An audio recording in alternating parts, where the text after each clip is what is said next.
The last choice. The galaxy had grown accustomed to underestimating humans. For centuries, they had been tolerated, an odd, stubborn species scattered across a ruined homeworld and a handful of colonies. They had no empire, no great fleets, no deep reserves of resources. Other civilizations, with their towering ships and ancient technologies, regarded humanity as background noise, a nuisance at most. And humanity, beaten and cornered, had responded with patience. They sat in the Galactic Council chambers, silent. They agreed to humiliating trade deals. They gave their sons and daughters to alien overseers who demanded tribute. They were the picture of restraint, and the galaxy called it weakness. But beneath the surface, something was building. The insult that broke them. It happened during a Senate gathering on Helios Prime, a glittering world of glass towers and silver seas where the Dominion held its annual parade of power. Delegates from every race attended, their robes heavy with jewels, their voices full of arrogance. Humanity's representative sat at the farthest edge of the chamber, his seat deliberately placed lower than the rest. His name was Elias Vey. Thin, gray at the temples, his uniform plain compared to the ornate garb of others. He had been mocked for years as the quiet Terran, a man who swallowed humiliation like bitter medicine. But that day, the Dominion Chancellor went too far. He rose, his 4 arms spread wide, and gestured toward Elias as though pointing at some curious animal. "Behold humanity," the Chancellor declared. "The species that begged for survival when their planet burned. The ones who claim to build, yet have built nothing. They are useful as labor, perhaps as entertainment, but as equals? Never." The chamber erupted in cruel laughter. Elias stood slowly. His face was pale, but his eyes burned. "You mistake patience for weakness," he said, his voice low but cutting through the noise like a blade. The laughter faltered. "You mistake our kindness for surrender. You mistake our silence for fear. But I tell you this, if humanity is ever forced to choose, we will not choose peace again." The Chancellor sneered. "And what would you do, Terran? Raise your fists. Throw your stones." Elias leaned forward, his voice a whisper, but the chamber grew so quiet that every delegate heard him. "We will raise something you cannot kill." The shadows stir. That night, Elias left Helios Prime under heavy guard. Not to protect him from humanity's enemies, but to protect others from him. Because Elias was not merely a diplomat. He was a carrier of secrets. Back on the Terran colonies, buried in hidden shipyards carved into asteroids and hollow moons, something stirred. For decades, humanity had been building, not trading. Training, not yielding. Every insult, every humiliation, every child taken as tribute had been fuel. And deep in the black void, the Black Armada waited. Ships unlike anything the galaxy had seen. Not elegant and beautiful like Dominion war cruisers. Not ceremonial like the fleets of the hierarchs. They were ugly, angular, jagged things, steel forged in desperation, engines built to overburn, weapons designed not for intimidation but for extermination. They had not been made to defend. They had been made for vengeance. The first spark. It began with whispers. A Dominion patrol near the fringe colonies vanished. Then, another. Then an entire garrison went dark, their station's last transmission a garbled scream and static. At first, the Dominion dismissed it as pirates. When evidence surfaced of Terran involvement, the Senate scoffed. Humans. They don't have the courage. But the truth became undeniable when a Dominion dreadnought, the Vorik Eternal, was found adrift, its hull split in half as though by a god's hand. Thousands of crew. Gone. Scrawled across the wreck in slagged metal, in a language every race understood. Enough. Inside the War Council. On Terra Nova, the largest of the human colonies, the War Council convened in the underground chambers of the Citadel. Generals, engineers, tacticians, and survivors filled the room. The air was heavy with smoke and the smell of steel. Elias Vey stood at the center, his face lit by the holographic projection of the galaxy. The time for kindness is over, he said. Around him, murmurs turned into shouts. Some were afraid, terrified of the storm they were about to unleash. Others leaned forward with hungry eyes, faces hardened by decades of humiliation. General Arden, scarred and broad-shouldered, slammed his fist onto the table. They think we are prey. They've caged our children, stolen our worlds, ground us into the dirt. It ends here. If the galaxy will not give us a place among them, we'll carve one with fire. The council roared in agreement. Only one voice remained cautious. Admiral Lyra, her hair white as bone, lifted her hand. We cannot win a war of attrition, she said. The Dominion has fleets beyond counting. The hierarchs have armies bred for conquest. If we choose war, we must strike with precision, fast, brutal, decisive. Elias nodded. And that is why we've built the Black Armada.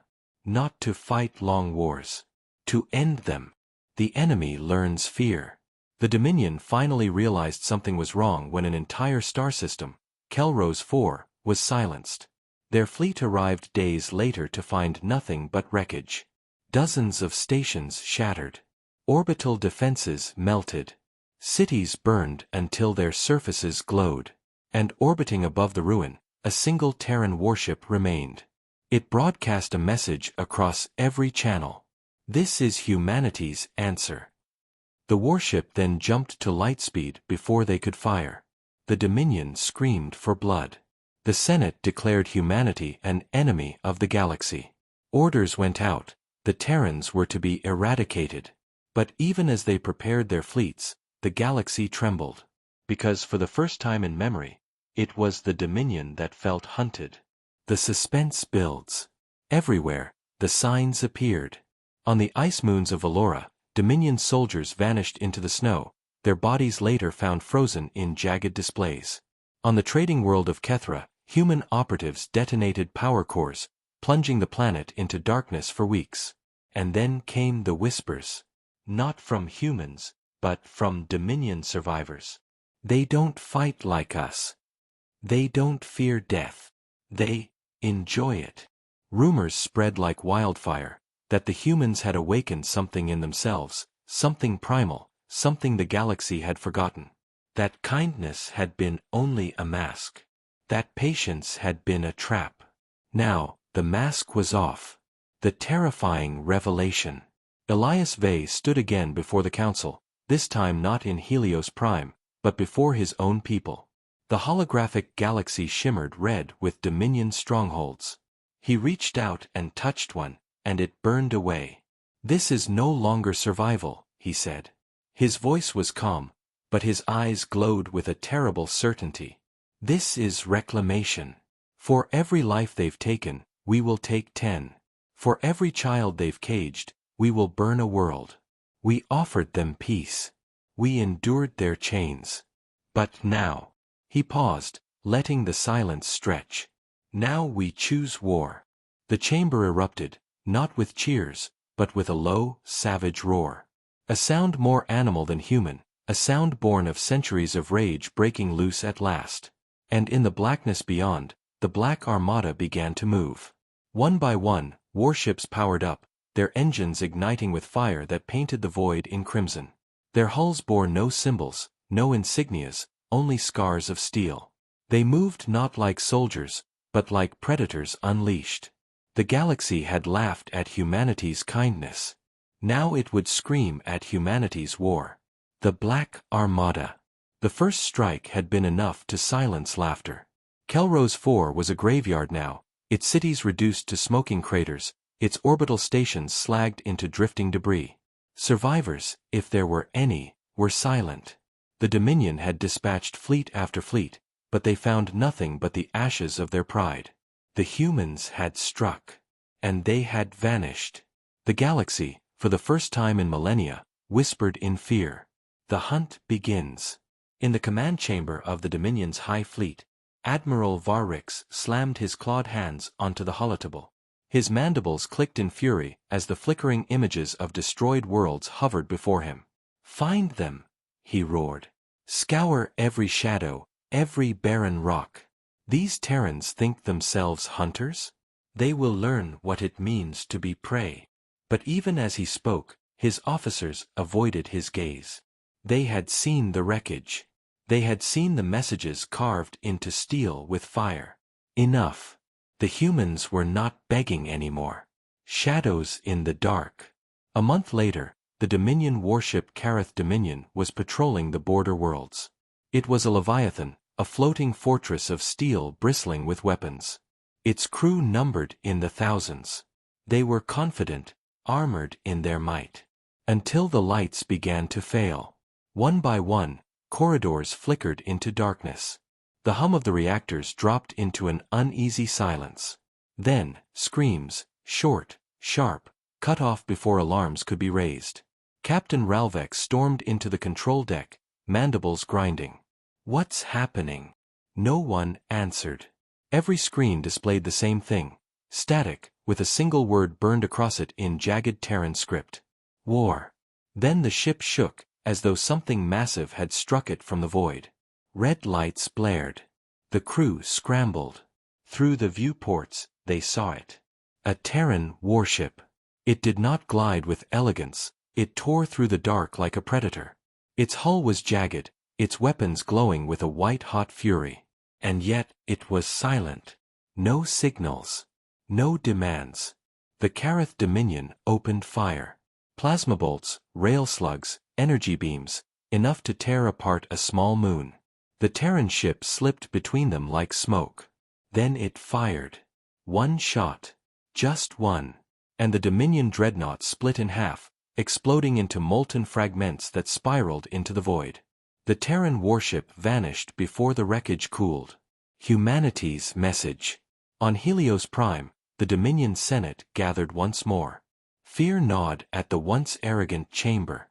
Reports stacked higher than the Chancellor's throne, fleets destroyed, colonies burned, governors assassinated in their own palaces. The Terrans were not simply fighting, they were dismantling. And then, every holoscreen in the chamber flickered. Elias Vey's face filled the air. He looked older now. Harder. His uniform black, his eyes colder than ice. "You called us weak," he said. His voice was calm, yet it carried the weight of thunder. "You mocked us, caged our children, bled our worlds. We asked for peace. You gave us chains." The chamber was silent, trembling. Elias leaned forward. "We are done asking." The screens went black. And across the galaxy, Terran fleets emerged from the void. The firestorm. It was not war, it was slaughter. On Dravos, the Dominion's greatest shipyard, alarms screamed as shadows appeared in orbit. Terran warships, black as midnight, raining fire. Hundreds of Dominion ships scrambled to intercept, but their coordination failed. Every strategy they had prepared crumbled in the face of Terran brutality. The Black Armada moved like a single living organism. Their strikes were precise, their brutality overwhelming. A Dominion admiral screamed over the comms, "They don't fight to conquer. They fight to erase." And he was right. Within hours, Dravos was a burning husk, its shipyards reduced to twisted wreckage. Millions dead. The Terrans didn't stay to gloat. They moved on. Always moving. Always killing. Inside the Black Armada. On the Terran flagship Vengeance, Elias Vey stood at the viewport. Below him, the wreck of Dravos smoldered in the void. General Arden stepped forward, his armor blackened, his eyes burning. "They're breaking," he said. "Every world we hit, they collapse faster. Soon, the Dominion will have nothing left." Elias nodded. But there was no satisfaction in his gaze. "This isn't victory," he said. "Not yet. They must learn the cost of underestimating us. They must remember it forever." He turned. His voice carried through the command deck like iron. "Until their empire lies in ash, we do not stop." The crew answered in unison. "Enough." The terror spreads. In the galaxy's farthest corners, species that once mocked humanity began to whisper. They were patient too long. They were watching. They've become something else. Some fled before the war even reached them. Others tried to appease humanity with gifts, treaties, desperate pleas. But the Terrans had no interest in bargains. Every system touched by the Black Armada carried the same mark: burning skies, shattered fleets, and the single word carved into ruin: enough. The final blow. The Dominion's capital, Zereth Prime, was the jewel of their empire. A world of golden towers, glittering seas, and fleets so vast they darkened the stars. It was thought impregnable, eternal, until the Terrans came. The Black Armada did not arrive with stealth this time. They tore open the skies, hundreds of warships roaring out of the void. Dominion fleets swarmed to meet them, filling space with fire. The battle raged for hours. Dominion commanders screamed orders. Terran ships burned, but for every one destroyed, 2 more tore through the Dominion lines. And then, the flagship Vengeance descended into orbit. Elias Vey gave the order. Burn it. The skies of Zereth Prime ignited. Towers melted. Oceans boiled. The once great capital of the Dominion turned into a firestorm visible from orbit. The screams of billions echoed through the void. The terrifying ending. As the flames consumed Zereth Prime, Elias stood in silence at the viewport. General Arden joined him, his face lit by the fire of a dying world. "It's over," Arden said. Elias shook his head. "No. This is only the beginning." Behind him, the holomap of the galaxy lit up red. Dominion worlds. Hierarch strongholds. Neutral territories. Every one of them marked. Elias turned, his eyes blazing with something not entirely human anymore. Kindness is dead. From this day forward, they will not remember humanity for its patience. They will remember us for the fire. The crew of the Vengeance roared, their voices echoing like a storm. And as Zereth Prime burned, the galaxy realized a terrifying truth. Humanity had not unleashed war. They had become it.